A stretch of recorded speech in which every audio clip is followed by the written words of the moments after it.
Assalamualaikum warahmatullahi wabarakatuh.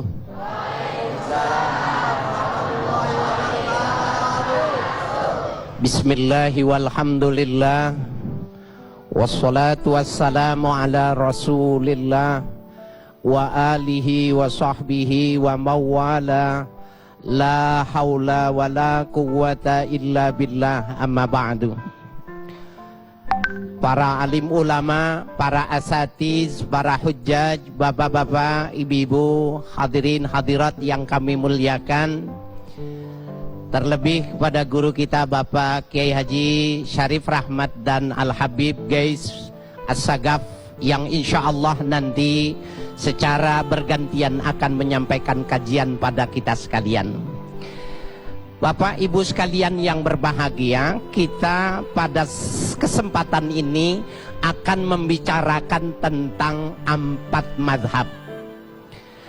Nah, di seluruh dunia umat Islam itu maka tergambarkan dari mazhab-mazhabnya.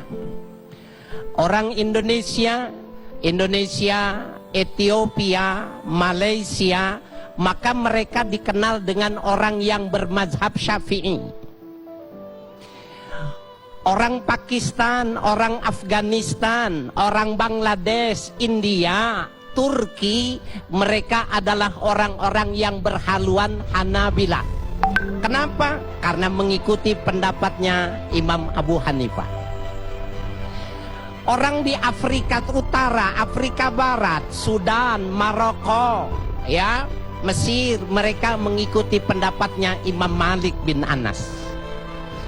Begitu juga orang Saudi, Uni Emirat Arab, ya, Qatar, mereka mengikuti madhab pendapat dari Imam Ahmad Ibnu Hanbal. Jadi semua ada berapa madhab, Bu? 4 yang lazim, yang dikenal oleh masyarakat secara umum, ada 4 madhab. Imam Abu Hanifah, Imam Malik bin Anas, Imam Syafi'i, dan Imam Ahmad Ibnu Hanbal. Ini 4. Tetapi kalau dilihat secara etimologi, dilihat dari sisi kata per kata, dari sisi bahasa, mazhab itu maknanya itu haluan. Dan dia bermakna ar-ra'yu, pendapat, pandangan. Jadi mazhab adalah tempat pandangan, tempat pemikiran, di mana dipimpin oleh satu orang imam mujtahid.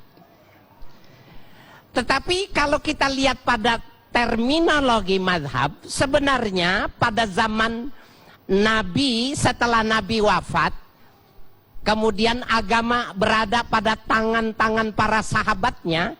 Sahabat-sahabat Nabi itu pun pada sejarahnya nanti dikelompokkan menjadi mazhab sahabi.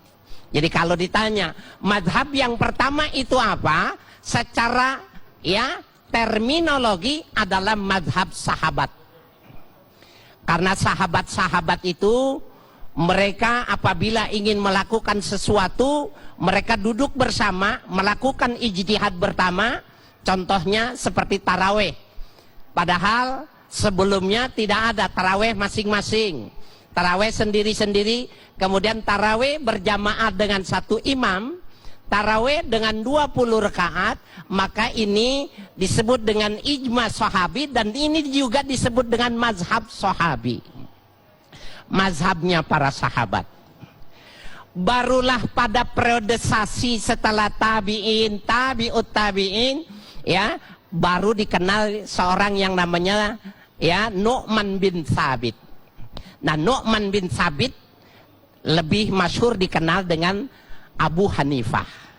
Ya, lebih dikenal lagi menjadi Imam Abu Hanifah. Nah, ini mereka kalau kita kelompokkan Imam Abu Hanifah adalah kelompok di mana pemikiran lebih dominan. Maka pada pendapat kelompok Imam Abu Hanifah, mereka disebut dengan kaum rasionalis. Kenapa? Karena pola pikir menjadi tumpuan pada mazhab Imam Abu Hanifah. Dan nanti kemudian setelah itu ada mazhab Imam Malik bin Anas.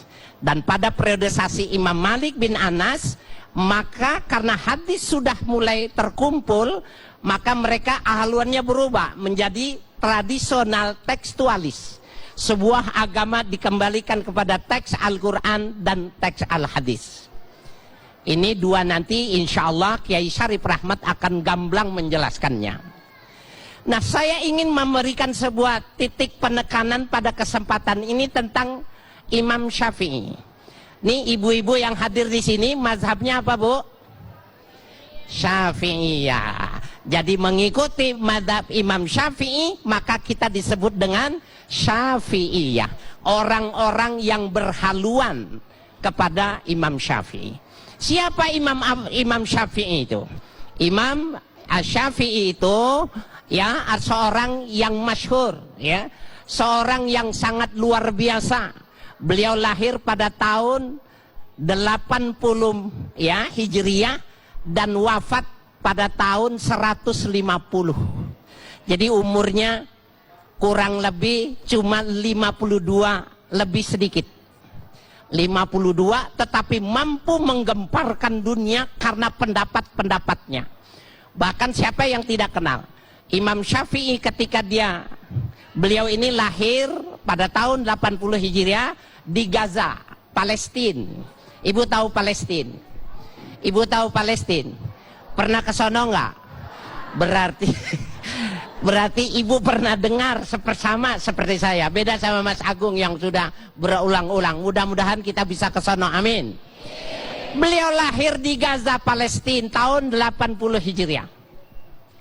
Dan Imam Syafi'i ini ya adalah orang yang masyhur menjebatani dari dua pemikiran. Yang pertama, kalau Imam Abu Hanifah mereka lebih banyak rasionalis. Kemudian Imam Malik bin Anas lebih cenderung kepada tradisional tekstualis. Maka Imam Syafi'i dalam pendapat-pendapatnya baik yang qadim maupun yang jadid. Ini juga qadim dan jadid sebenarnya istilahnya sendiri-sendiri. Yang qadim itu yang lama ketika beliau di Irak. Yang jadid ketika beliau pindah ke Mesir. Ya, sebuah pembaharuan pemikiran yang dilakukan oleh Imam Syafi'i. Nah, Imam Syafi'i itu haluan berpikirnya itu menggabungkan dari dua imam besar ini. Yaitu haluannya adalah rasionalis dan tradisional. Dua-duanya digabung pada satu mazhab yang disebut dengan mazhab Imam Syafi'i, atau kita disebut Yazim disebut dengan Asy-Syafi'iyah. Insya Allah nanti kita akan teruskan.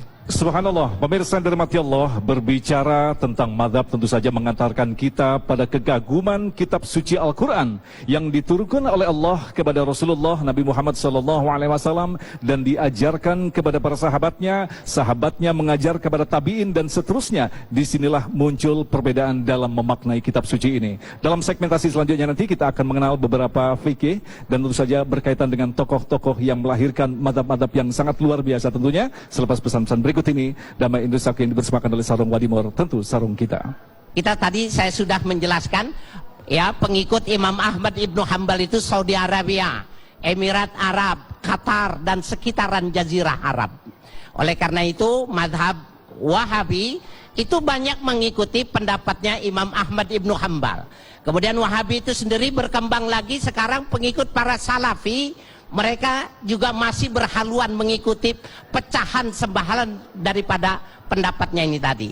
Dan yang kita tirang tidak sependapat ketika dikatakan bahwa Imam Ahmad Ibnu Hambal pernah mengatakan dirinya lebih pandai daripada gurunya. Dan pendapat yang semacam itu tidak dapat kita terima dan itu adalah qaul yang dhaif. Nah, Bapak Ibu sekalian yang berbahagia, dari paparan yang sederhana ini apa sih sebenarnya inti yang mesti kita ambil nih, mesti kita pegang? Jawabannya bahwa ini empat orang ini secara tasalsul keilmuannya nyambung. Imam Syafi'i pernah belajar kepada Imam Malik bin Anas. Kemudian Imam Syafi'i ketika dia Baghdad, dia belajar kepada murid-muridnya Imam Abu Hanifah. Imam Ahmad itu sendiri mengaji kepada Imam Syafi'i. Ini semua orang yang berhubungan secara keilmuan. Lalu kenapa mereka beda pendapat? Jawabannya situasi dan kondisi yang menyebabkannya. Begini mudah untuk dipahami. Pada masa Imam Abu Hanifah itu, hadis itu belum ditulis seperti sekarang. Percetakan belum ada. Kertas belum sebanyak ini. Maka hadis ada di dada-dada orang-orang yang pintar. Ada di India, ada di Afrika, ada di Asia, ada di Jazirah. Oleh karena itu, Imam Abu Hanifah kalau menyelesaikan masalah itu lebih berbicara secara ar-ra'yu bir-ra'yi, dengan intelektual. Ya, maka dia tadi dikelompokkan, kelompoknya adalah kelompok rasionalis. Tetapi pada masa Imam Malik tidak. Ketika para penghafal Quran sudah dikumpulkan, banyak orang yang sudah menulis hadis dikumpulkan oleh ulama-ulama hadis, maka peran akal menjadi kurang dominan. Itu mengapa Imam Malik mengarahkan pemahamannya itu kepada tradisional tekstualis. Orang dikembalikan kepada teks-teks Al-Quran, dikembalikan kepada teks-teks hadis. Bagaimana dengan Imam Syafi'i? Imam Syafi'i sudah full. Semua hadis sudah bisa dirangkum, sudah bisa dikumpulkan kecuali yang kecil-kecil. Maka Imam Syafi'i berpendapat menggabungkan dari yang kedua itu tadi. Pemahamannya adalah ya rasionalis, ya tradisional. Jadi pada satu sisi dikembalikan ya kepada hal-hal yang biasa yang berlaku pada masa itu. Kemudian pada sisi lain dilihat secara teks, di mana nas-nas menjelaskan tentang hal yang dimaksud. Dan tadi Bapak Ibu sekalian, pada masa Imam Ahmad itu, maka orientasinya ini sudah dikembalikan lagi kepada yang pertama, yaitu di masa tradisionalis. Apa? Bagaimana mengembalikan kondisi Muhammadiyah. Muhammadiyah di sini maknanya bukan organisasi, adalah sebuah paham kondisi yang seperti pada zaman Nabi Muhammad. Jadi kita ini semua, saya adalah Muhammadiyah, orang yang berupaya dalam hidup dan kehidupannya seperti Nabi kita Muhammad Sallallahu Alaihi Wasallam. Amin. Nah, Bapak Ibu sekalian, jadi kalau kita terjadi di masyarakat ada perbedaan pendapat, seyogianya jangan ribut.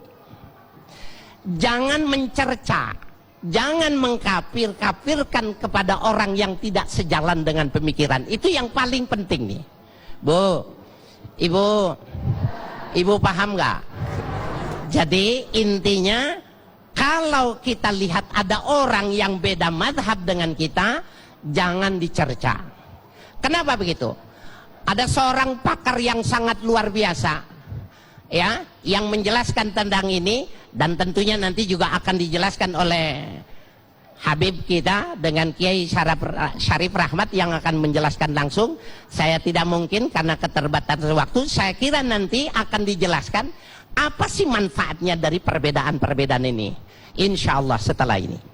Baik, pemirsa dirahmati Allah, Masya Allah, ternyata memahami mazhab memberikan gambaran kepada kita betapa dinamika dalam menerjemahkan kalamullah Al-Quran memang sudah terjadi sejak pada masa yang lalu. Dan tentu saja inilah yang harus kita ikuti. Lantas bagaimanakah sesungguhnya dalil dalam mengeluarkan mazhab? Tetaplah bersama kami, Damai Indonesiaku.